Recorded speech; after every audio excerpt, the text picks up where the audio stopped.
হ্যাঁ, ওখানে কি হয়ে যাবে? ধরা পড়ে যাবে? কার হাতে?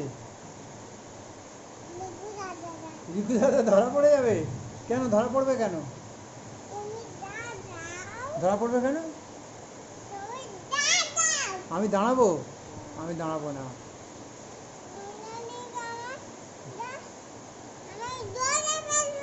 হ্যাঁ,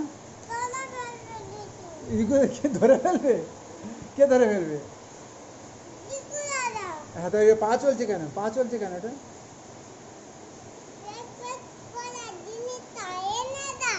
পা, ওটা কি করছিস? এটা পা দিয়ে কি করছিস? পা দিয়ে কি করছিস? হ্যাঁ, খেলছিস? এটাও কেমন ধরনের খেলা হলো? ওইটা তো খেলা করছিস, তো আবার কি খেলা করবি?